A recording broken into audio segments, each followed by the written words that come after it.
Hai guys, welcome back to my channel. Selamat datang kembali di channel YouTube Francisca Sonia Rikianto. Teman-teman bisa panggil aku Sonia.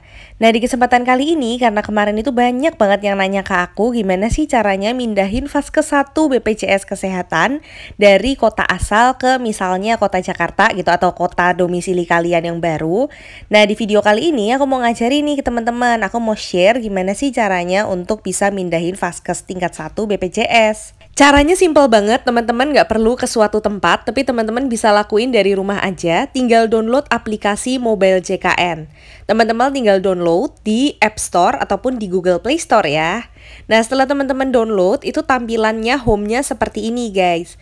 Teman-teman bisa langsung pilih menu yang ada di sini, itu ada menu ubah data peserta, yang letaknya itu ada di baris atas, nomor 2 dari kiri. Langsung aja teman-teman klik ubah data peserta. Setelah itu akan otomatis masuk ke bagian ubah data. Di ubah data ini ada berbagai pilihan, jadi mulai dari nama kita, terus di bawahnya itu ada NIK, segmen peserta, misalnya pegawai swasta atau bukan gitu. Terus ada nomor handphone, alamat email, dan juga alamat surat. Teman-teman scroll dikit ke bawah, pilih bagian fasilitas kesehatan tingkat 1, teman-teman klik aja. Nah, di sini itu langsung ada nih teman-teman perubahan Vaskes tingkat pertama. Pertama, teman-teman itu klik dulu provinsi yang kalian inginkan, itu kalian akan mengubah ke provinsi mana. Nah, setelah itu teman-teman pilih kota atau kabupatennya. Misalnya di sini aku pilih Provinsi DKI Jakarta, Kota Administrasi Jakarta Pusat. Nah, teman-teman tinggal pilih aja fasilitas kesehatan yang ada. Ini teman-teman bisa tinggal ketik aja kira-kira mau di daerah mana dan langsung keluar yang terdekat dari teman-teman ketik itu. Nah, kalau teman-teman mau perubahannya itu untuk satu keluarga, teman-teman bisa centang yang di bagian atas itu ada kotak, teman-teman bisa centang. Tapi karena aku ini sendirian, jadi aku nggak merubah satu keluarga gitu ya, cuma punya aku aja, jadinya aku langsung klik selanjutnya aja. Nah, setelah itu teman-teman akan dihadapkan pada kayak terms and conditionnya gitu teman-teman. Teman-teman tinggal baca aja persyaratannya, tinggal klik saya setuju dan klik lanjutkan. Setelah itu teman-teman diminta untuk verifikasi perubahan Vaskes. Nanti akan ada kode verifikasi yang akan masuk melalui SMS ke nomor handphone teman-teman. Teman-teman tinggal isi aja kode verifikasinya lalu klik verifikasi. Maka Vaskes teman-teman itu berhasil diubah. Cuma kayak gini aja guys, simple banget kan caranya. Aku udah pernah buktiin sendiri ke dokter spesialis jantung dan dokter penyakit dalam. Itu benar-benar gratis guys, bahkan sempat EKG gratis juga di Rumah Sakit Bunda Jakarta. Karena ceritanya aku tuh pagi-pagi bangun kayak jantungnya berdebar kenceng gitu kan, takutnya kenapa-kenapa. Akhirnya aku dirujuk ke dokter spesialis jantung. Caranya untuk bisa ke dokter spesialis itu kalian harus ketemu dokter umum yang ada di Vaskes tingkat pertama terlebih dahulu yang teman-teman udah ubah tadi. Setelah itu dikasih akses ke dokter spesialis di rumah sakit yang telah ditentukan. Ini aku EKG gratis dan puji Tuhannya EKG ku tuh normal. Karena setelah dari dokter spesialis jantung itu nggak ada apa-apa dalam artian sehat, akhirnya aku dirujuk ke dokter spesialis penyakit dalam lagi. Dan ternyata masalahnya jantung berdebar itu karena sakit lambung guys, asam lambung. Akhirnya aku dikasih obat lambung lagi nih guys dari BPJS dan itu gratis. Dikasih obatnya itu 2 jenis, yang pertama ada omeprazol kayak kapsul biasa gitu, dan yang kedua itu sukralfat. Ini yang kiri ya guys, sukralfat suspensi yang dari BPJS. Memang dikasihnya itu kecil sih obatnya. Dia cuma 100 mili aja, sedangkan yang di kanan itu obat hasil aku periksa sebelumnya pakai asuransi kantor di rumah sakit. Itu dikasihnya yang 200 mili. Dari segi botolnya juga beda. Kalau botol yang di sebelah kiri itu plastik yang dari BPJS, dan yang di sebelah kanan itu botolnya itu botol kaca dan ada kardusnya gitu guys. Ya beda lah ya antara obat untuk BPJS yang lebih murah gitu sama obat yang dari dokter asuransi gitu. Tapi secara khasiat sebenarnya sama aja kok guys, sama-sama sukralfat. Cuma beda merek aja gitu guys. Yang satu mereknya A, yang satunya lagi tuh mereknya B gitu doang sebenarnya.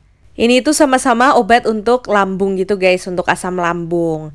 Nah, tapi secara dosis itu beda ya. Jadi yang di dokter BPJS itu aku didosisin 2 kali sehari, masing-masing 10 ml. Kalau yang dari dokter asuransi itu aku didosisin 3 kali sehari, masing-masing minumnya 15 ml. Jadi minumnya tuh lebih banyak gitu guys, yang di dokter asuransi kesehatan pakai asuransi kantor. Tapi kalau asuransi kantor itu kan sayangnya ada plafonnya ya guys, ada limitnya. Kalau ini kemarin aku pakai BPJS itu karena limit atau plafon asuransi kantorku itu habis gitu loh guys. Terus akhirnya aku pakai BPJS karena udah nggak ada saldo tersisa lagi gitu. Terus aku sempat dapat pertanyaan juga, Kak, kok aku nggak bisa klik konsultasi dokter ya di aplikasi BPJS Kesehatan? Nah, di sini aku mau ngasih tahu tutorial untuk pengisian screening kesehatan dulu. Jadi sebelum teman-teman menggunakan fitur konsultasi kesehatan, itu teman-teman ada notifikasi seperti ini nih guys, Anda belum melakukan screening kesehatan. Maka sebelum konsultasi itu kita harus screening kesehatan dulu, kayak jawab beberapa pertanyaan gitu. Nah, langsung aja guys, ini aku mau ngasih tutorialnya ke teman-teman semua. Pertama ada tulisan persetujuan screening riwayat kesehatan, teman-teman klik aja setuju ya kalau teman-teman itu setuju untuk melakukan screening kesehatan. Di sini teman-teman diminta untuk mengisi data diri mulai dari nomor kartu BPJS, lalu ada berat badan, tinggi badan, pendidikan terakhir, terus ada nomor darurat keluarga yang bisa dihubungi, namanya siapa, alamat keluarga yang bisa dihubungi itu di mana. Terus juga nomor telepon dan alamat email. Setelah itu teman-teman klik berikutnya aja.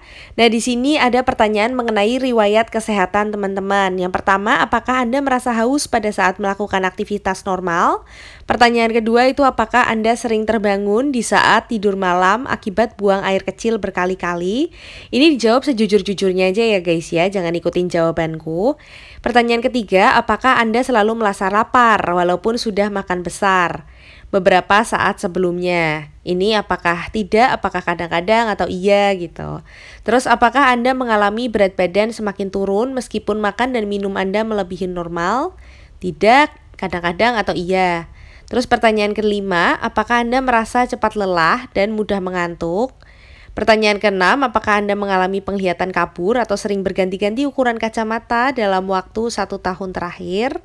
Pertanyaan ketujuh, apakah gigi Anda mudah goyang atau tanggal? 8. Apakah Anda sering mengalami gatal di daerah sekitar kemaluan? 9. Apakah Anda punya kebiasaan makan asin? 10. Apakah Anda mempunyai kebiasaan mengkonsumsi minuman beralkohol? 11. Apakah Anda mengkonsumsi kopi? Terus ditanya kayak seberapa sering gitu. 12. Apakah Anda suka merokok? Pernah atau sering atau nggak pernah gitu. 13. Apakah pekerjaan Anda menuntut Anda untuk bekerja keras dan penuh persaingan sehingga Anda merasakan sering mudah lelah? 14. Apakah Anda punya kebiasaan olahraga rutin dan teratur? 15. Apakah Anda pernah memperoleh hasil pemeriksaan kolesterol LDL yang tinggi? Nah, setelah teman-teman udah isi sampai nomor 15, teman-teman bisa klik selanjutnya.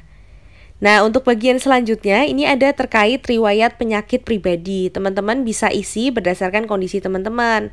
Apakah pernah mengalami diabetes melitus atau kencing manis, atau pernah mengalami stroke, atau pernah mengalami penyakit pembuluh darah tepi, atau pernah mengalami penyakit katarak, penyakit pada retina atau mata, glaukoma, hipertensi atau tekanan darah tinggi, penyakit jantung koroner, kolesterol tinggi, penyakit ginjal, asam urat tinggi, penyakit hati atau liver. Selanjutnya ada pengapuran pada sendi atau lutut. Terus pernah amputasi atau enggak, terus pernah operasi pankreas atau enggak. Nah, setelah bagian riwayat kesehatan diri sendiri, teman-teman itu diminta untuk mengisi riwayat penyakit keluarga. Apakah ada hipertensi atau tekanan darah tinggi, atau ada diabetes mellitus atau kencing manis, atau ada penyakit jantung koroner atau enggak. Terus ada penyakit ginjal atau enggak, ada gangguan kejiwaan atau depresi atau enggak, ada serangan jantung di usia muda atau enggak.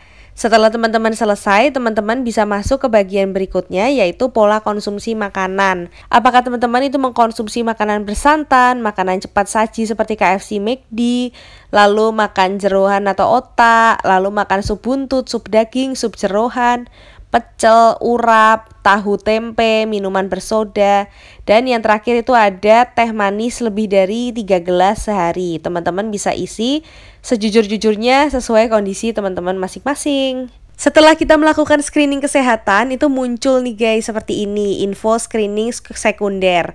Risiko rendah diabetes, risiko rendah hipertensi, risiko rendah jantung, risiko rendah ginjal. Jadi risiko aku tuh termasuk yang kecil guys. Terus disarankan untuk menjaga pola hidup sehat, lakukan latihan fisik rutin minimal 30 menit per hari. Ini aku terakhir screening kesehatan itu tanggal 8 Januari 2023. Setelah screening kesehatannya selesai, itu teman-teman bisa langsung mendaftar untuk konsultasi dokter. Contohnya seperti ini guys, kalian tinggal klik tanda panah atau tanda plus yang ada di kanan bawah, itu untuk menambahkan konsultasi dokter yang teman-teman akan lakukan. I think that's all from me untuk vlog kali ini mengenai penjelasan cara pindah vaskes atau fasilitas kesehatan pertama di BPJS Kesehatan. Semoga ilmunya bermanfaat buat teman-teman. Jangan lupa di subscribe buat teman-teman yang belum subscribe, dan jangan lupa untuk share video ini jika teman-teman merasa video ini bermanfaat. Thank you guys, stay happy, stay healthy, and stay humble. Thank you.